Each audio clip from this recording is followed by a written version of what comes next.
Good evening, parents and Southwest community members. Today I have the pleasure of having a wonderful group of panelists with me who are going to help me with our very first Southwest Special Education Town Hall. Joining me tonight, I have Dr. Lloyd Verstiff, who is going to say a few words after I introduce the rest of the panel. I have also with me, I have Kelly Gaylor, who is actually going to be moderating in our YouTube Live. I have also with me Doug Heidi, who will be doing the same thing through our YouTube Live. I have Delynn Irwin, who will be helping moderate through the YouTube Live as well. I have Joseph Gonzalez, who is also going to be helping through our Zoom piece, looking at the chat questions through that. I have Frank Hogan, who will be looking at our Zoom questions as well.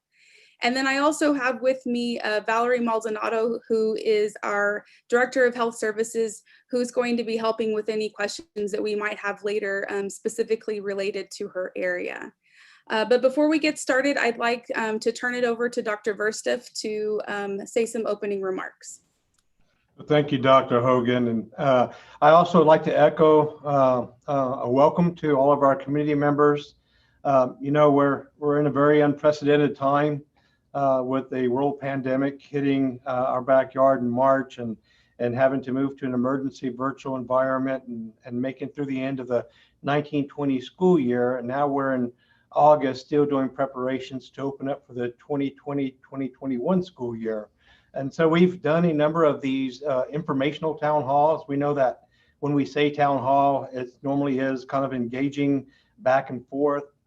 These are more informational to make sure that we can bring information to our parents, because we know you have some choices that you have to make in the future. And we're providing an opportunity to post your questions. And then after you hear some information from the great staff you have accumulated here this evening, then we'll come back and try to answer some of those questions and really encourage our families that if you want more information, you can always feel free to reach out to any of the panelists here, to our special education department, to your campus principal, or even to myself, and I'll get you to the right person.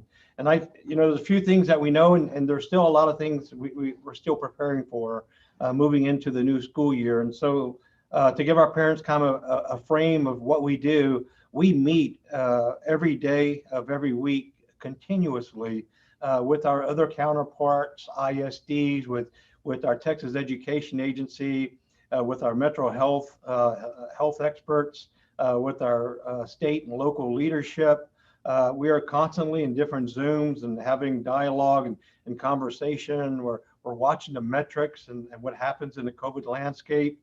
And the most important thing on our mind, we know is the most important thing on your mind, is to make sure that the health and welfare and well-being of our students is always our first priority. And so you're going to get information tonight, but I can promise you, you're not going to get all the answers tonight.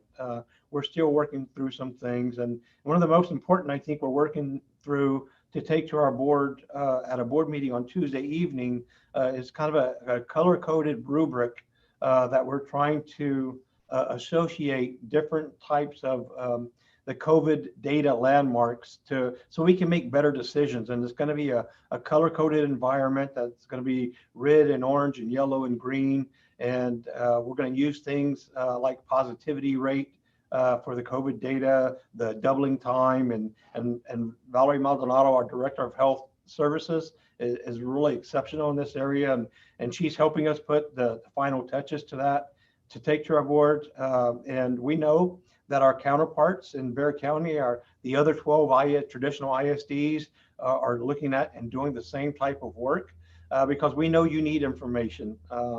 The obstacles and challenges we deal with is things used to change back in May every week, and then in June every day, and now we're in August, and almost seems like some things that we have conversations with either our counterparts or the agencies or the Metro Health seem to change hour to hour at some point. And so we're going to do our best thinking. We're going to put together the safest environments we possibly can. We want to give our parents some choice. but we also want to make sure that our students are and welfare and safe being is always going to be at the front of everything that we do. We know our first day of school is August 24th. That will not change at this point in time. We anticipate going pretty much remote environment for the first 2 weeks through Labor Day. And ultimately, it's going to be our trustees who have the final say in that. We can just put together our best thinking, working with all these different entities, and then take that information to the board next week. This is a different start than I've ever been associated with in my 30 years in education. And I think we can all say that. It does have a lot of frustration points. It does have a very fluid environment, and we're going to be doing our best. And so our objective with the town halls is to keep coming out to our community, keep coming to our parents holistically as a district. But in this case, this is a special education town hall, and it is specific to this exceptional group of youngsters and families that we have, because we know there's pertinent information that you want to know that we really want to get out there. And so welcome everyone. I'm going to be a learner just like you, and you got an exceptional group here that's going to go through a PowerPoint presentation, and I will hang around to see if there's any questions for me towards the end of this presentation. So Dr. Hogan, I'll turn it back over to you at this time.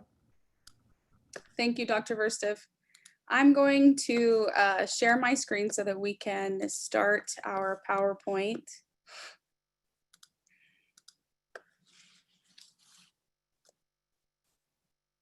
So as I mentioned when we first started, I have a group of people with me who are going to be helping me with questions as we get to the end. And I failed to mention their title, so I wanted to make sure that you knew who I was talking about in this process. And so all of these individuals definitely play a key role in a lot of the pieces that we're putting together and working through. We've been steadily working throughout the summer to kind of look for pieces that are going to help us in really this kind of new normal. And so those were the individuals that were key pieces and individuals that helped us to work through that. So when we looked at our special ed population, one of the things that we talked about was that we really needed to focus in on a phased-in system to be able to support our students. There were lots of things that unfortunately were stalled in the springtime. And so we wanted to make sure that we kind of phased in things as we went through this process, and making sure that we're always keeping in mind the safety and well-being of our students. And so through phase one, this is the time frame that we were looking at starting to bring students back in that were pending testing. There were lots of students that we were that had testing was requested for them, and then when we hit the spring, then we had to stop that. And so there's a lot of pending testing from last year that we are ready and able to get moving on. And so the first phase is us starting to schedule testing and starting to bring kids in one-on-one to begin doing those testing sessions. I will tell you that when we start this process, it's really important to remember that just like when we enter the school building, when we do come face to face, even in our testing environment, you're going to see some changes. All students and their examiner that will be examining them will have to wear face mask and or shield. It'll depend on the situation, but we will require face covering. All students will go through a temperature check and our screener process where we ask questions specifically to the student's health, so that we make sure we're following those mitigation practices that you've probably heard in some of the other town halls, or just listening through some of the pieces that are going to be put in place when the school year starts. So that's kind of our first phase. The second phase that we're looking at is bringing in a small cohort of students that are requiring life skills training pieces, really in a specialized setting. So those would be our students that you would typically see in a life skills setting. And what we're looking at is really that group of students that have IEP goals that are very specific to life skills needs. The intent here is really so that those students that haven't maybe potentially had the opportunity to work on face mask skills, utilizing the PPE, the social distancing pieces, that we know that we're going to have to probably do some training around that we have the opportunity to bring them in very small groups to potentially teach them those skills before we have a larger group of students come into Southwest as we start reopening the buildings. This this is really an opportunity for us to gauge what type of skills they have. And we're really focusing in on the small group that have those specific IEP goals. So those we're talking about groups of 3 to 5 students that would be brought into a small group setting. And then the next phase of that we're looking at is then additionally phasing in students based on kind of the metric system that Dr. Verstev has talked about, that we're putting together to be able to phase in situations so that we're doing that safely.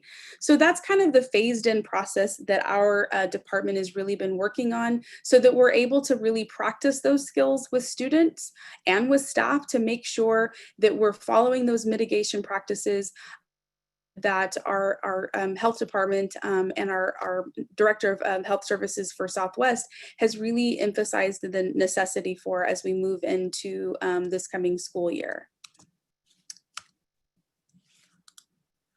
Sorry, hold on. So what we did as a team this year or this summer was we ended up creating a COVID response manual for special ed. You can actually find the parent version of this on our district website through the Southwest Your Choice webpage, and that's going to be listed under the student support piece. And in this manual for the parent piece, what you'll find is a lot of answers to questions that I think parents have repeatedly asked us that kind of go back to what are the safety precautions that you're putting in place in these classrooms? How are you going to keep my child safe in situations where we know in some of the classrooms with our more special needs students, social distancing is going to be difficult. The use of masks and face shields is going to be difficult. So what other layers of mitigation could we put in place? And so as a team, we really looked at what types of things we could do within those environments to really provide those layers of safety to mitigate COVID in those situations where we know that we're going to have situations where social distancing is going to be difficult. And so within this manual, you'll find a lot of those answers. It goes through all of the pieces in reference to our assessment process. It talks about what are our related service people doing to really work on the mitigation pieces. Because with our related service people, they go from campus to campus. And I have had lots of questions from parents asking, what are we going to do to really protect our students in those situations where they're going to come in contact with staff that are going to have to maneuver in and out of classrooms. And so we've added some additional pieces to our department that I really think will help to provide some ease of mind when it comes to those pieces as we're kind of maneuvering through the different classrooms. And so when you look at some of the things we talked about, what we did this summer, we actually had a virtual summer school program. And I had a great group of staff coming from the Academy of Social Diversity that's housed at Meadow Creek, who were really our trial and error a kind of group that worked through some of the pieces that we talked about that we knew we were going to need to do in order to support our students. So they spent the entire time working through this virtual summer school, showing the kids what it looks like to have your teachers wear a mask.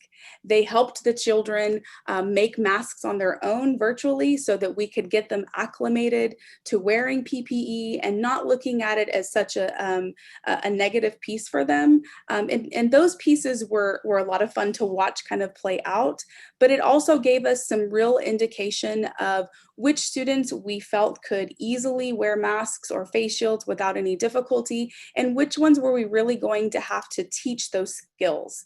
So we helped them to not only work through those pieces of the types of PPE that are available, because we want to make sure that our students with disabilities have choices. We know that there are going to be students that have some sensory issues, and so wearing maybe a mask over their mouth and nose may be difficult, but maybe the use of a face shield would be something that they're willing to tolerate. And so we help them to look through those pieces so that we can give them some choices and at the same time really try to acclimate them to just wearing those particular PPE items.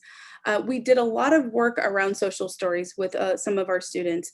I think the more we talked about it, the more they were able to see it in words and in pictures. It made a lot more sense to them, because for what we were hearing from a lot of the parents that we've spoken to is that their students haven't necessarily left their house. So if they're not leaving their house, then they're not necessarily wearing PPE. And so if we're not practicing those skills, this is new for them. So this gave us an opportunity to really share that information with them in an environment where it is still virtual, but they're hearing it from the teachers that they're used to hearing those kinds of pieces from. They worked a lot on some of the things that you're going to see in class. So we talked about social distancing. And so with this group of students, they were able to really work through those pieces of, this is what 6 feet looks like. And we made it fun in that process. And this team did a really great job of finding ways for them to make this not only understandable for them, but gives them something to look to when we talk about social distancing. So they measured things out and they looked at those pieces together as a group. Their families did a great job of really involving the other students in the home as well. And so then we went into safety first with washing your hands. Some of our students got very creative with their parents. They created visual supports. We even have one of our students here, then I'll play this for just a few seconds, where he actually created a hand washing video for you. I will tell you, Valerie, that unfortunately in this video, he was going to stop at 12 seconds, but he did make it the full way through this video. Wash your hands when you stop. And you put soap. 1, 2, 3, 4, 5, 6, 8, 9, 10, 11, 12, 13, 14, 14, 15, 16, 17, 18, 19, 20. And you wash them. Goodbye, germs. And so he goes through this whole video and he's very excited about being able to demonstrate his skills. And I think that's what's important with some of the things that we're really talking about here is we have to find a way to motivate our students to see that there's some necessity to this, but at the same time, make it a learning opportunity that's fun for them. Through this whole process, I think what's really imperative that our team has really been looking at is at this point, we are just trying to put things in place that are going to be easy to follow, but that are going to be required, but that we can motivate them through that process. And so we also talked a lot about the fact that most of our students have been out of the classroom for quite a few months now. And so we know that as our students move back into this year, whether that is through a virtual platform or a face-to-face, we anticipate to see some difficulty with our students coming back into a normal routine. And so we've really had to look at what do we need to do differently this year to really support that social and emotional piece, because it's going to be one of those areas that's going to have to be embedded throughout our day. Whether we're talking about face-to-face or virtual, we need to make sure we have things in place to support that. So through the summer program, what they did is they really put some things together around being mindful of our feelings, our faces, our emotions. And so there were lots of different activities that they put together that, again, if you choose face-to-face or virtual, these are all things that we can see in place in either environment, but it gives them reference points that they themselves are interested in and have something to look to that they're motivated to watch.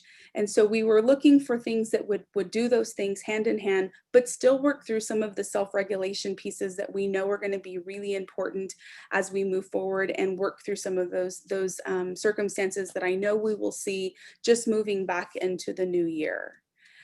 We talked about the fact that last summer we actually did a personal space camp. What's really funny about that is that at the time, that wasn't really relevant to what we're dealing with now.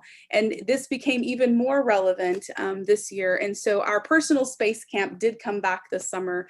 And I think those are going to continue to be things that we will do throughout the year, just to help our students to really understand space. I think that is going to be one of the bigger areas that you're going to see difficulty with, is helping our students to understand those space pieces. 6 feet is a lot when you're talking about a small child. And so really helping them to navigate that is going to be something that we will have to continue to work through. Again, with the mindfulness and really working through those social emotional pieces, we really want to help the students to really track their mood and help them to see internally and externally what's going on and be able to make those connections. Again, this year, we're really going to drive that point in all of our classrooms, because we know, and just from talking to you guys, that a lot of your students have had quite a bit of just trauma and drama from just being away from their normal routine. I think that's what I hear a lot from parents, is that this has been the hardest time simply because our students get very ingrained in specific routines and rituals, and we have had to pause that for them. And so coming back into that now, we do anticipate to see some concern with that. And we want to make sure that we're supporting that process of kind of reinventing those routines for them, knowing that the routines will look a little bit different, but giving them some normalcy to that, whether you're virtual or you come face to face. We, in the summertime, we did some other additional pieces like yoga. And again, I think it was really imperative for our kids to see our staff really being a part of that process. And so they got to see their staff on a regular basis and really work through that. So even in the virtual world, it's going to be really important that that connection continues to grow and be maintained, so that as we're fluid and we move back into face-to-face, that our children don't lose that connection. We know how important it is for them to see and hear and take guidance from the staff that they're used to working with. And so we want to make sure that those connections are still there. So in terms of the virtual learning structure, I want to be clear about a couple of things. I think that we have learned a great deal from last spring. We learned all of the things that definitely need to change, and we learned about all the things that we know we need to keep intact. And so as you're looking at the virtual platform, if that's the route that you are looking to take, know that we're going to make sure that the activities are very developmentally appropriate, that we are learning through play, that we are incorporating those social emotional pieces, that we have a very consistent daily routine to support their needs. And we want you to understand that we are always going to make decisions with you in regards to your child based on their individual needs. And so that during that ARD process, there will be those conversations. And that's one thing that I should have mentioned earlier, but one thing that we will be doing as we look at our plan for the upcoming year is we are going to hold ARDs for all of our students. And the purpose of doing that is so that we can create 2 platforms within the ARD. There will be a plan specific to the virtual world, and there will be a plan that's very specific to face-to-face. And whether you've chosen one or the other, the reason for having both plans on the table is because, as Dr. Verstiff has mentioned, this has been a very unique situation, and we've had to fluctuate between different platforms simply because of the situation that we're in. So we want to this year be very prepared to move forward in whatever platform we have to be in. And so this will provide us the opportunity to make sure that we are providing that free and appropriate education that they deserve, but that their individual needs are met in both of those platforms. So when we look at the instructional approach, we want to make sure that we have small group going. We want to make sure that we have those individual instructional pieces for all of our students. And we want to make sure that we're able to progress monitor as we're going through the whole process.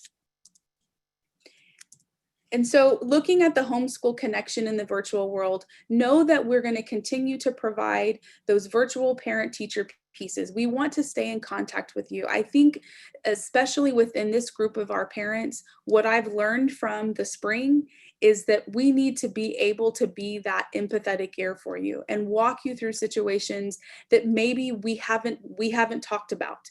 I think sometimes as teachers and as people that work in this world, we make assumptions about how to do a hand over hand situation, or how to walk through a situation to verbally prompt someone. And so this year, we're really going to focus with our teachers and with parents about helping to guide you through those pieces so that we're all on the same page about what that looks like. And so by doing that virtually, we're going to be able to model for you. We're going to be able to talk you through things, and you're going to be able to give us feedback about whether that works for you in that environment. And if it doesn't, then we change it. We find something that makes sense to the things that are going on in your world and that are individualized for your students' needs. And so when we're doing those things, we know that training will need to occur. So expect to see much more effort on our part to make sure that we're offering as many trainings as we can, whether that's group training or individual training. We want to be able to spend more time with you, training you on pieces that we think will support you in that. And if we haven't offered something that you think you need, then just ask.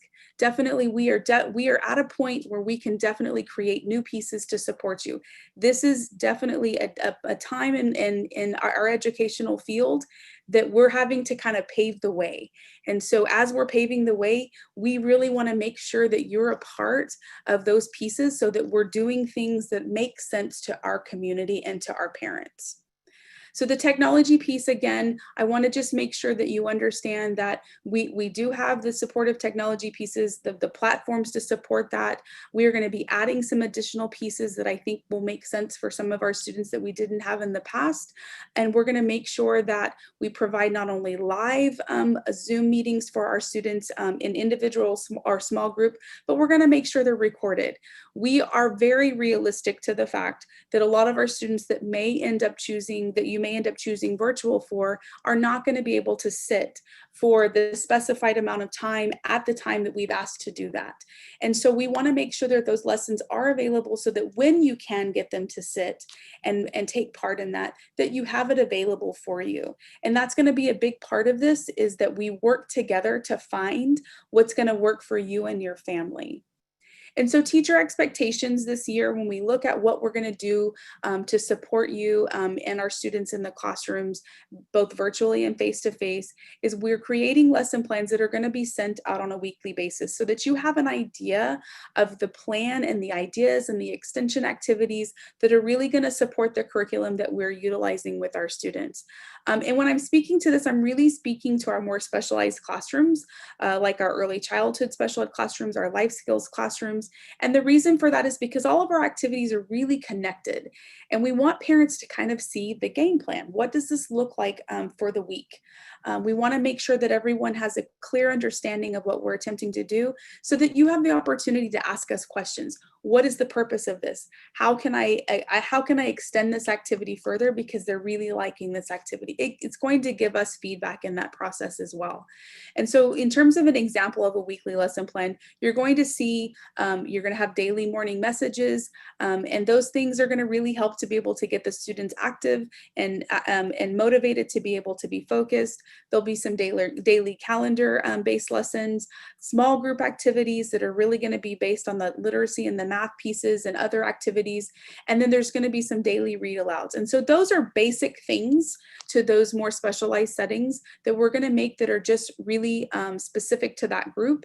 We're going to really try to make sure that we're not overloading the environment with pieces that don't make sense. And so as we're getting feedback from you guys, we'll continue to make changes to make sure that we are really meeting the needs of all of our students. And so this is kind of a sample schedule that you'll see really for our life skills classrooms and even some of the early childhood classrooms. This kind of gives you an idea of the length of time that we're looking at in terms of minimum minutes for lessons. But know that in this situation, I want to be very clear that this is kind of a guide for us. But in reality, what we are going to really look at is making sure that this fits our individual needs of our students and those classes. And so as we're working through these pieces, know that we are able to, as a special ed community and within those classrooms, make changes that are going to be realistic for you and for the student. And so this is where that communication is going to be really important for us to be able to really know how are they acclimating to any of the schedules that we're working on. And so this is a video that actually Mr. Hogan made to kind of give you an example of some of the technology-based individualized supports that we can do. And this was kind of an idea to be able just to kind of let you see some of those pieces.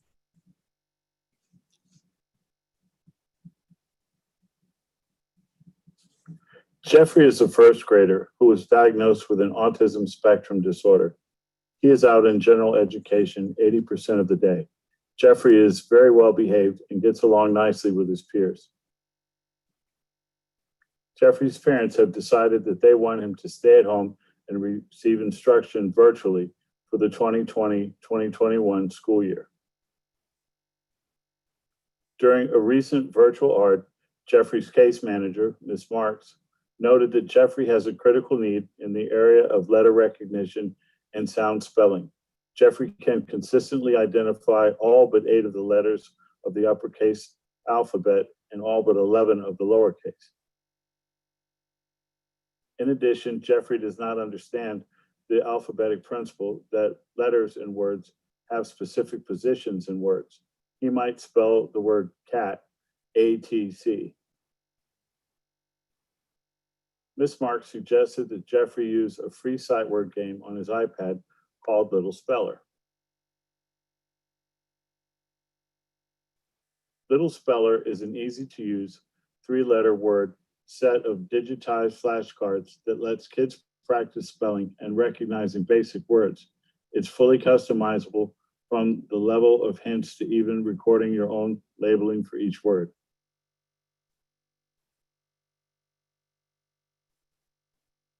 Little Speller prompts kids to use the touch screen and pull down letters and match them to the word on the bottom of the screen.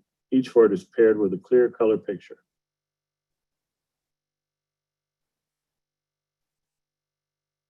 To help Jeffrey learn that letters and words have specific positions in words, Ms. Marks customized the program so that Jeffrey has to pull the letters down in the correct order for the program to accept them and move on to the next picture.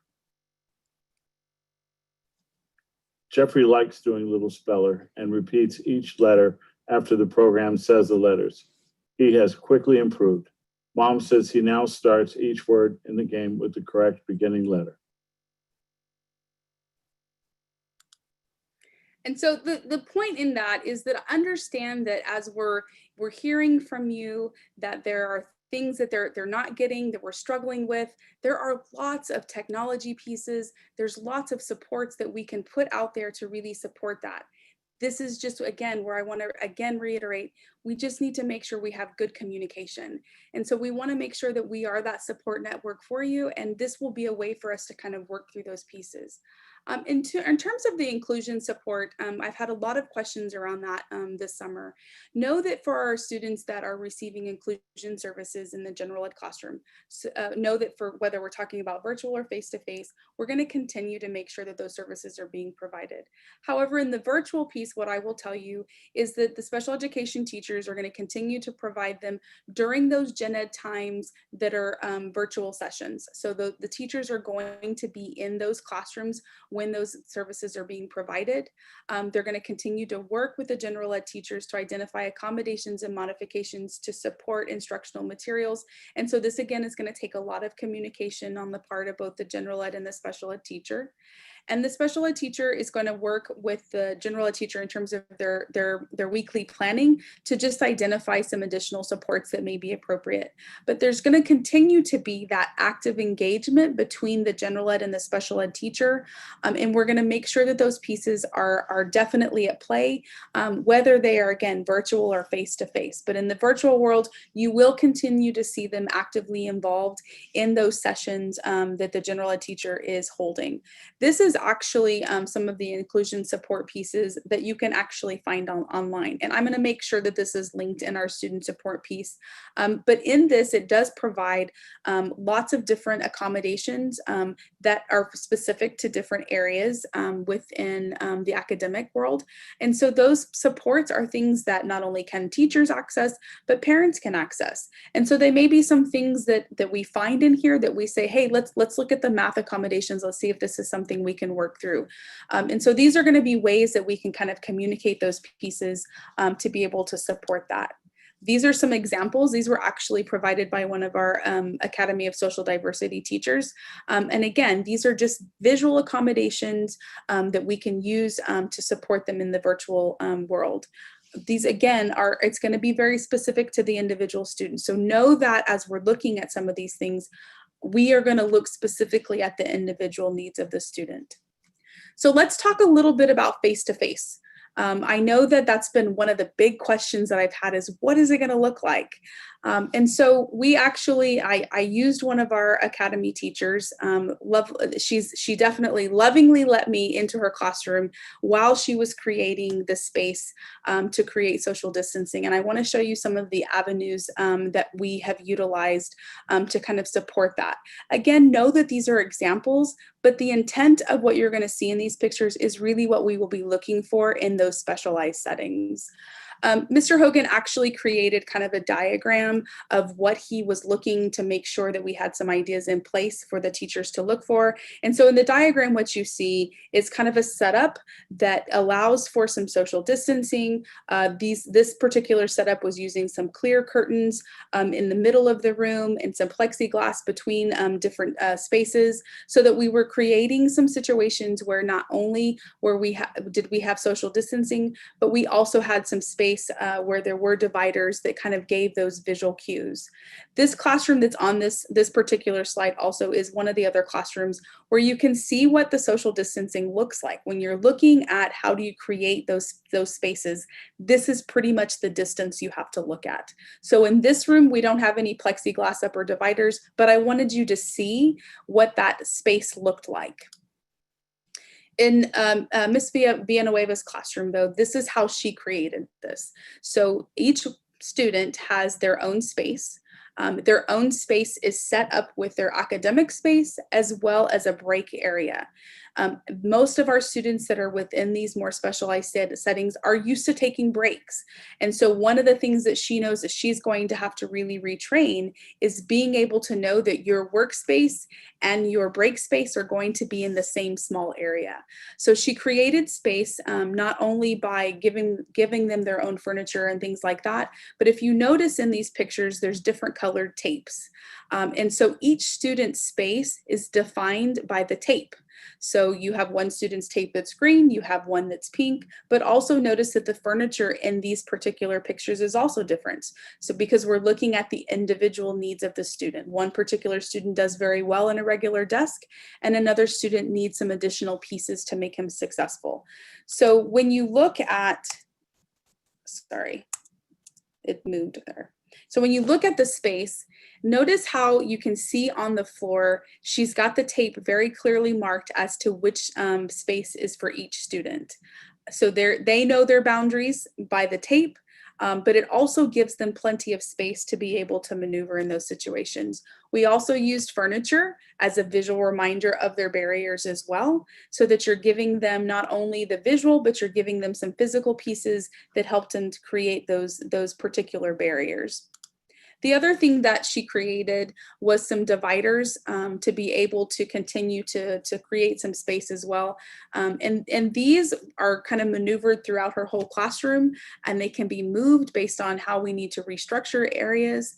But these were another piece to adding a layer of mitigation. So we know that within these particular classrooms, and I want to be transparent about this, we know that our students within these particular classrooms are going to have a very difficult time with the idea of social distancing. We know that we have students within that environment that are going to have a very difficult time with wearing a mask or wearing a face shield. And that's the reason why we've created additional pieces to this. So that in those events, when you have students in the classroom that aren't able to wear those things successfully, we've created some additional layers to provide protection. So that's the purpose of the dividers.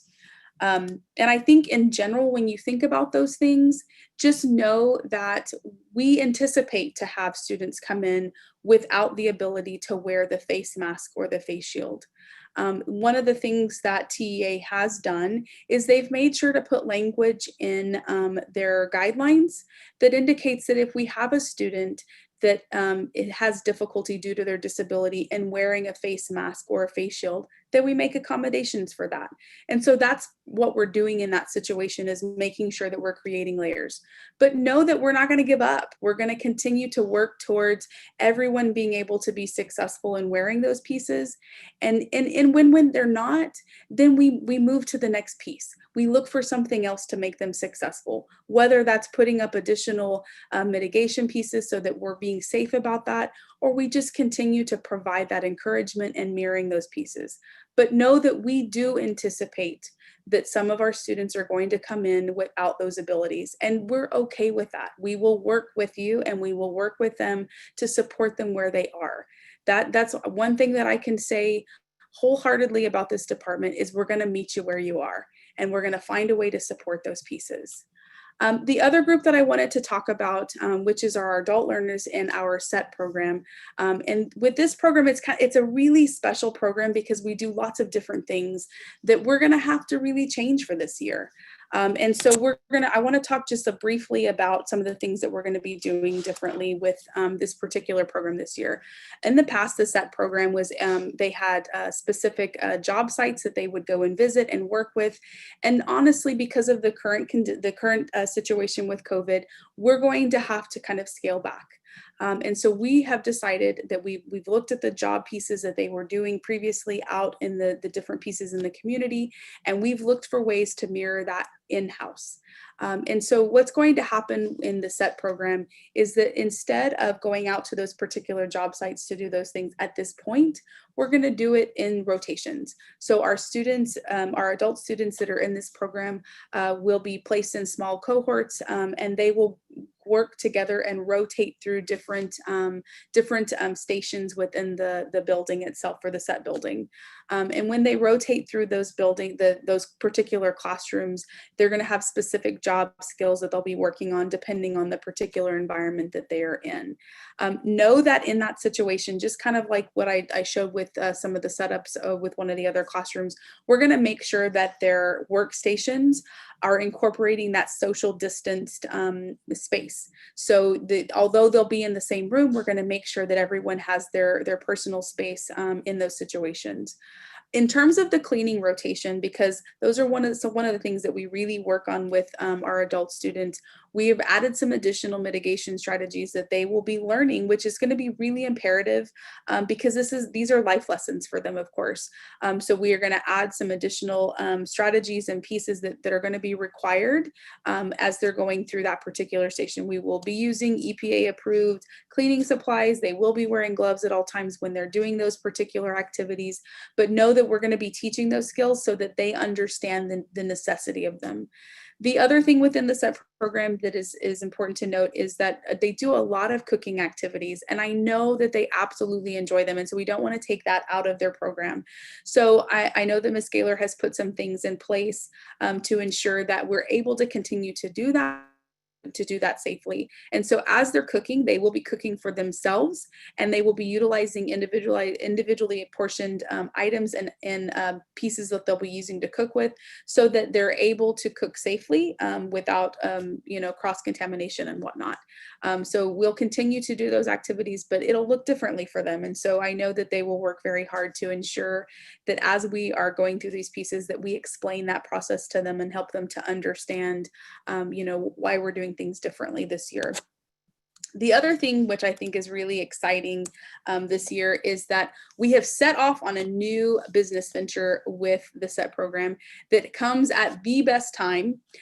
because when they purchased a bunch of Cricut devices, which are things that will label things for you, and as much individualization that we have to do by labeling a box, boxes for each kid and water bottles for each kid, they're going to be able to start making items to be able to sell to the campuses, to be able to support our need to have individual workstations and individual pieces for the students. And so we're really excited about the fact that these are going to be some new things that we're going to put in place for this year. I know that Ms. Gaylor has got quite a big setup of a couple of different computers and Cricut machines that are going to be running, and I know the kids will be very excited to be a part of that process as that up and running. So I will personally be putting in orders for things this year to support that. And so that's our SET program. And so that's really, so I'm kind of come to the end of some of the big pieces that are going to be at play this coming year. And again, like Dr. Verstov said, I don't have all of the answers for you. I have a lot of pieces that we've really worked hard to support and find solutions for, but I want to make sure that you see the big picture of what we're attempting to do, and know that as we continue to dive in to how we continue to make this work, that we're going to have additional pieces that we will continue to share. And I want to continue to do this with our community. I think this was a great opportunity that Dr. Verstov put on the table for us to be able to share out to a larger group and to be able to look at some additional questions as we come through. And so at this point, I want to take some questions from both of our groups that are on the YouTube live and the Zoom. And so I'm going to try to get into. So let me look at, so I have some questions that people have already been putting in. I have, these are going to be coming from, it looks like the YouTube live. So one of the questions is, my son is a 3-year-old and only goes for speech therapy once a week for 30 minutes.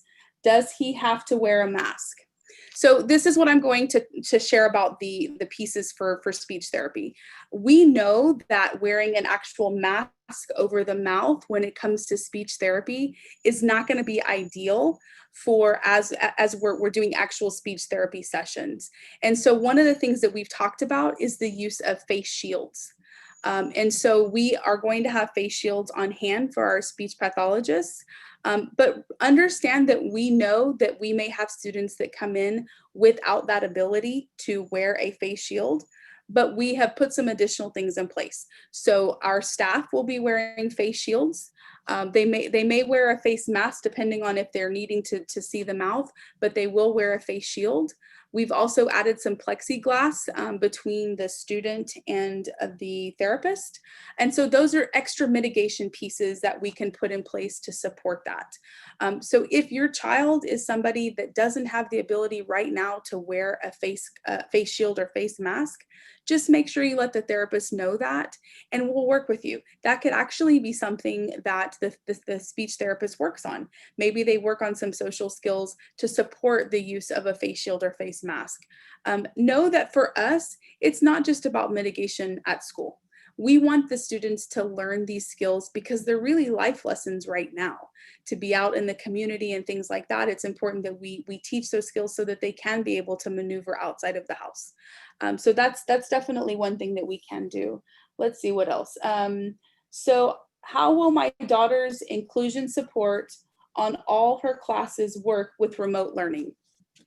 So in terms of remote learning, how does the inclusion work? Our inclusion teachers are going to be maneuvering into the sessions with their gen ed teacher. So depending on the support that they're getting, if say that it's a student that receives inclusion support in reading and math, our inclusion teachers will make sure that their schedule is aligned so that they're able to get on during the virtual time that their student, your student would be actually in those classes. And so I believe in those situations, you'll see not only that piece, but the other thing is they will be checking in either with the student, depending on the age, or with the parent to determine, is this helping? Is there something else we need to be adding to support that? Know that that's going to be a big part this year, especially for those of you parents that are choosing the virtual. We know that we are going to have to really make sure that these pieces work for you at this time. It's not ideal. And I think that it's really important to make sure that I state that as part of the team here, that we know that virtual learning is not necessarily ideal for our students. We know that. And we're going to do the best we can to support that, and know that we learned a lot during the spring in terms of things that didn't work and how we're going to be able to address those things. Let's see, let me look for another question. What happens with parents with no internet and can't leave the house? So I think in those situations, I know we've troubleshooted quite a few situations or different scenarios. We want to make sure that we've looked at all avenues. I know that the district, of course, is providing technology. I know that the district does have hotspots that are an option to put on the table. If that isn't going to work, then we'll need to look at something else. I think what's important to know is that we're not going to give up on looking for an answer. So there may not be a clear answer right today, but know that we're going to work with you to find something that's effective. And I know that it's definitely going to be some of those unique situations that we'll probably have to pull in some additional people and work as a team to find a solution for you. But we're not going to give up. We're going to find something that's appropriate. Let's see, what else do we have here? What about smaller classrooms? So I know that that question's come up a lot. What are we going to do differently in terms of class size? I think that it's really important to note that, you know, like Dr. Verstev mentioned, we're looking at a matrix. We're looking at how we move in slowly. We anticipate that as we move in slowly, we'll be able to really put things in place to support that. And so at the classroom that I showed you earlier that had been set up, that classroom actually was set up with social distancing to fit about 7 kids. But we know that we can continue to add to that as it's safe to do so. And so know that the decisions that Dr. Verstev and the board are making are going to be based on safety. And so as we move through this process, we will continue to relook at, you know, where we are to be able to look at class size. But I don't anticipate that our class size as we start the year being very big to begin with. And so know that we'll continue to kind of phase in those pieces. Okay, let's see, what else do we have here? If our kids get sick, what is the protocol for picking them up? Okay, so on this particular question, in terms of if they get sick and what is the protocol for picking them up, I'm actually going to ask Valerie Maldonado, our Director of Health Services, to kind of help me with that question. Absolutely, Aubrey. So I'm here. So the protocol, if your child gets sick, first and foremost, let me back up, and we ask that parents make sure that their children are well before they even come to school, right? So we want to make sure that our kids are nice and healthy because that level of prevention really does start at home. But if they come to school and do get sick, because we know that happens, we will definitely put into place the protocols that we are working on currently. And that entails separating them from other students, especially if it's COVID-19 symptoms that we're seeing, and that student contacting the parent, making sure the student is nice and safe, and we won't leave the student alone. But those steps will be taken to make sure that the student's needs are addressed if they do become ill while at school. And then we will talk to parents afterwards on what those next steps are going to be. So definitely that line of communication will be open between the campus nurse and the parent, and we will work together to make sure all efforts are put forth to ensure the safety of our student, that particular student who is sick, as well as all of the others. Thank you, Valerie. I really appreciate Yes, that. Let's see, what other questions do we have on our live here? So one of the questions is, will SET students be available to access it remotely? And the answer is yes. We want to make sure that everyone understands tonight that you have you have the right to choose either option. And so in all of our classrooms and in all of our programs, we are going to make sure that we have provided a virtual learning piece to that and a face-to-face learning piece. And so know that depending on the program that the student is in, we will make some interesting pieces kind of play out for the virtual piece for SET. But I know that they're really working to make that engaging. What was very interesting about the springtime with our SET students is they definitely they are social individuals, and so they wanted to make sure that we continued with karaoke and all of those things, which was very entertaining to watch play out virtually, but they made it work. And so we want to make sure that we continue to create that connection and keep those connections with our students. So both the virtual platform and the face-to-face will continue to be in place. One of the other questions on here is, will technology be provided for our early childhood special ed students? And the answer to that is yes. If you did not receive technology last year, or maybe this is your first year, there is a process for picking up technology, and they will definitely need technology to be able to access the virtual platforms if they're staying virtual.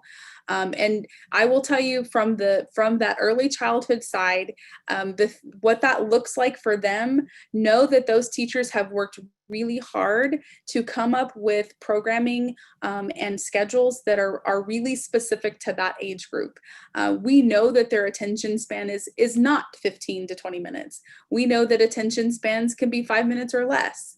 And so we know that in those situations, we're going to be really creative about how we provide those pieces and keep things moving and have those things recorded so that if they're not able to access at a time that it's live, that they're available to them. But those things are going to be very specific to that population. But yes, the technology will be available to them. And let's see, what else do we have on here? Do we have to have an ARD before returning to school? And so the answer to that is, that's going to depend. I think it depends on the situation. In terms of returning to school, like it's this is just a normal return. No, if you're new to the district, you may have to have an ARD, but not necessarily before the first day of school. But definitely our ARD facilitators will contact you to set up ARDs. I will tell you that this year our ARDs will be continue to be virtual. We won't be doing face-to-face ARDs, at least for this first semester. That seemed to work very well for this department in terms of our parents and staff. And so we will continue to do that. If for some reason that is not, you're not able to do that, we'll make some arrangements so that we can have an ARD where you can be on campus, but it wouldn't be with the entire committee. We may have 1 or 2 other people in there and social distance and have everybody else attend virtually. But we'll make sure that that's done safely. How can we help to ensure access to education for children kept at home? And again, I really go back to, in terms of when they're at home, we want to make sure that we're following the student's IEP. And so we're going to do our best to make sure that those IEP pieces that are important to their success are in place. We want to make sure that we work with you to be able to support those pieces, and know that how we support them virtually may look different than how we support them face-to-face, but the intent is to make sure that we are still meeting their needs. And so we're going to continue to work with you, and please know that we are aware that there are some services that are very difficult to provide in a virtual platform. And know that when you do return face-to-face, if we aren't able to provide that to the level that's really necessary for the student, we're going to acknowledge that, and we're going to find a way to make sure that the student continues to make progress when they return to us.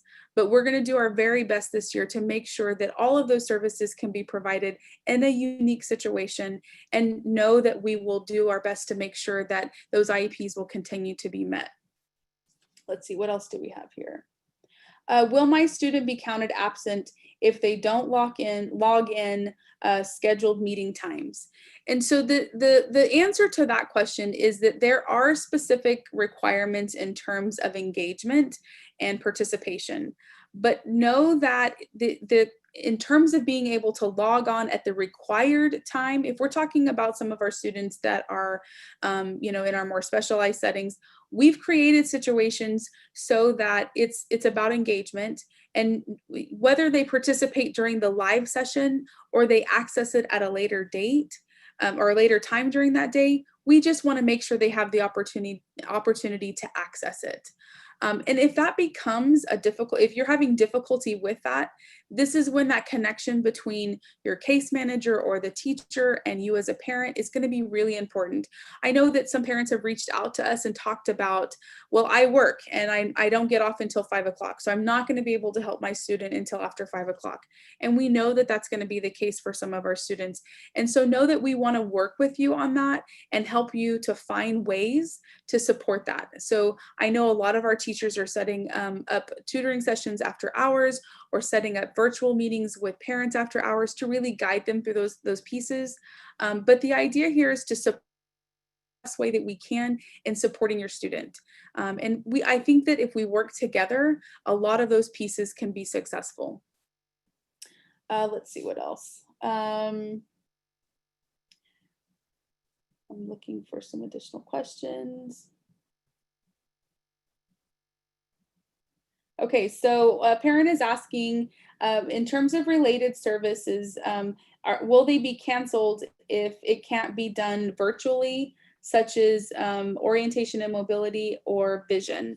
And so a lot of our services can be done virtually. And I think we've done some of that virtually during the springtime. We're going to continue to be very creative about that in terms of our virtual platform for those services.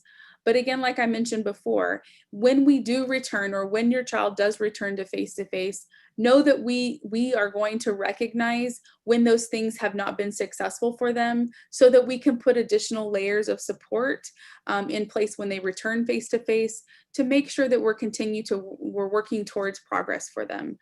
So again, I think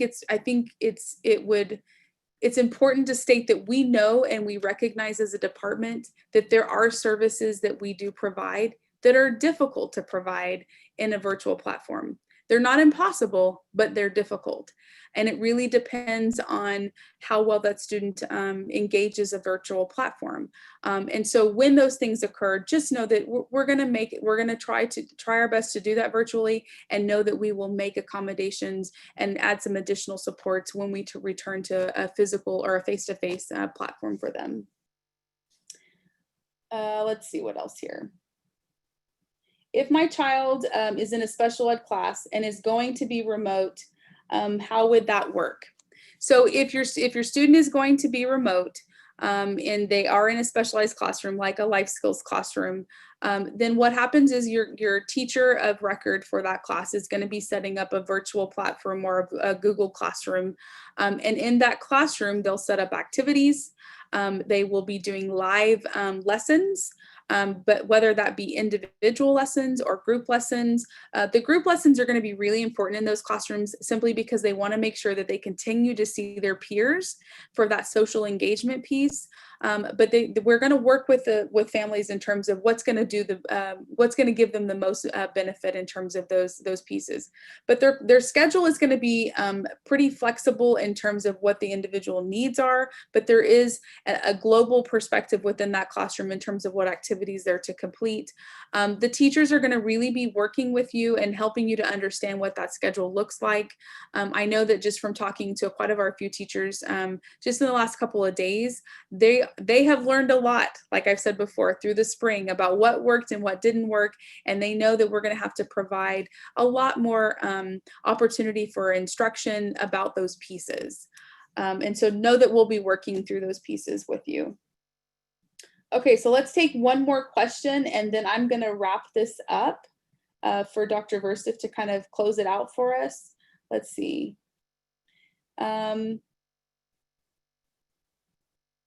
Okay, so are we going to be able to go to school to see how the classroom is set up prior to allowing the students to come in?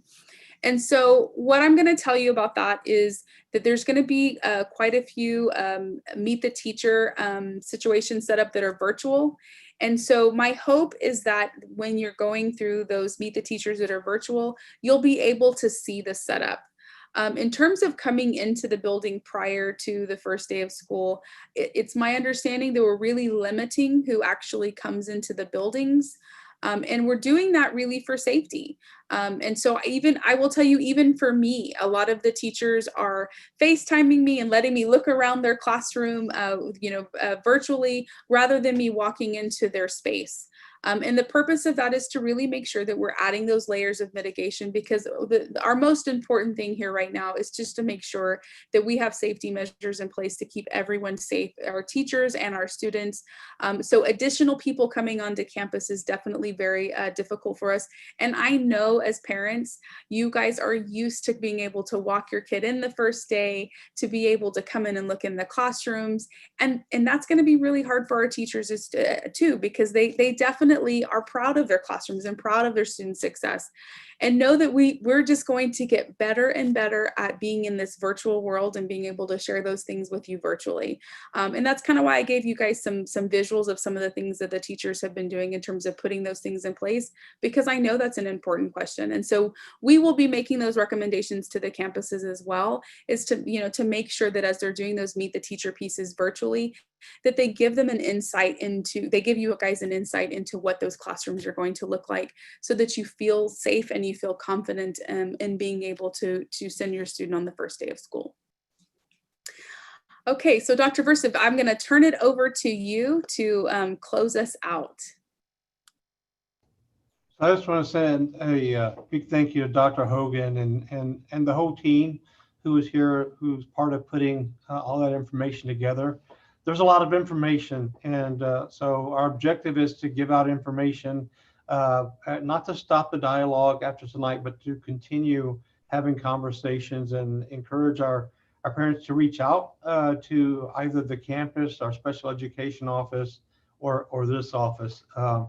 We do have a technology plan where we are trying to mitigate any issue that our families have with internet capability.